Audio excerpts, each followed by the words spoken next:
बिस्मिल्लाहिर्रहमानिर्रहीम। ख्याल टीवी के मुअज़्ज़ज़ ख़वातीन व हज़रात, अस्सलाम वालेकुम व रहमतुल्लाहि व बरकातुहू। मैं हूं आपका दोस्त मोहम्मद अली खिज़र। आज की इस वीडियो में हम बात करेंगे झूठी कसम उठाने के नुकसानात क्या हैं। कसम खाना एक बहुत बड़ी और मुक़द्दस बात है, क्योंकि इसमें इंसान अल्लाह ताला को गवाह बनाकर अपने कौल और फ़ेल की सच्चाई साबित करने की कोशिश करता है। लेकिन जब कोई शख्स झूठी कसम खाता है तो वो ना सिर्फ झूठ बोलता है बल्कि अल्लाह ताला के नाम का गलत इस्तेमाल भी करता है। कुरान और हदीस में झूठी कसम को कबीरा गुनाहों में शुमार किया गया है और इसके दुनियावी और आखिरी नुकसान बहुत संगीन हैं। झूठी कसम उठाने वाला इंसान दरअसल अपने वक्ती फायदे के लिए ईमान, सच्चाई और दयानत को कुर्बान कर देता है। मिसाल के तौर पर कोई शख्स अदालत में या कारोबार में अपने मुफाद के लिए झूठी कसम खाता है ताकि दूसरों का हक दबाया जा सके।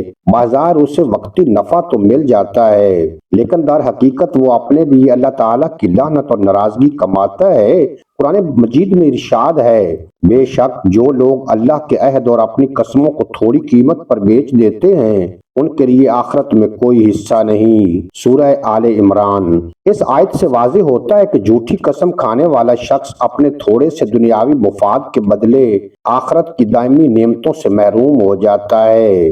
हदीस मुबारका में भी झूठी कसम के बारे में सख्त वईद आई है। रसूल खुदा सल्लल्लाहु अलैहि वसल्लम ने फरमाया, जिसने किसी मुसलमान का माल झूठी कसम के जरिए हथिया लिया वो अल्लाह से इस हाल में मिलेगा कि अल्लाह उस पर गजबनाक होगा। बुखारी और मुस्लिम। झूठी कसम के दुनियावी नुकसानात में ये भी शामिल है कि इससे इंसान की साख खत्म हो जाती है। लोग इस पर एतबार करना छोड़ देते हैं और इसकी बातों में एतमाद बाकी नहीं रहता। ऐसे शख्स के कारोबार, ताल्लुकात और इज्जत सब मुतासिर होते हैं। झूठी कसम से इंसान की रूहानी हालत भी खराब हो जाती है, दिल सख्त हो जाता है और जमीर मुर्दा हो जाता है। जब इंसान बार बार झूठ बोलने और झूठी कसम खाने का आदी बन जाता है तो वो गुनाह को गुनाह नहीं समझता और यही ईमान की कमजोरी की अलामत है। आखिरत में झूठी कसम का अंजाम नहायत दर्दनाक है। हदीस के मुताबिक झूठी कसम खाने वाले को क़यामत के दिन मुनाफिकों के साथ रखा जाएगा।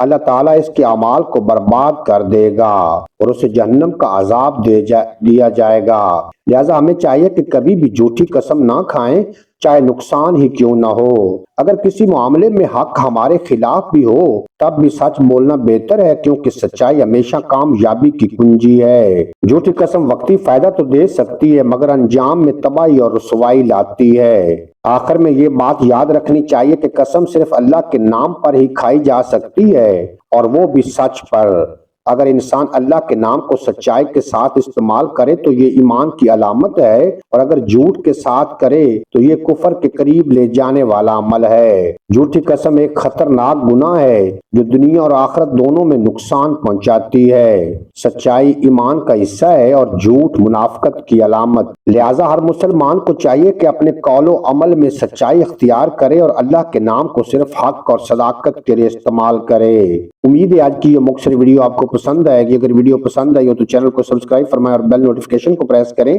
ताकि मुस्तकबिल में अपलोड होने वाली तमाम वीडियो बर वक्त आप तक पहुंचती रहें।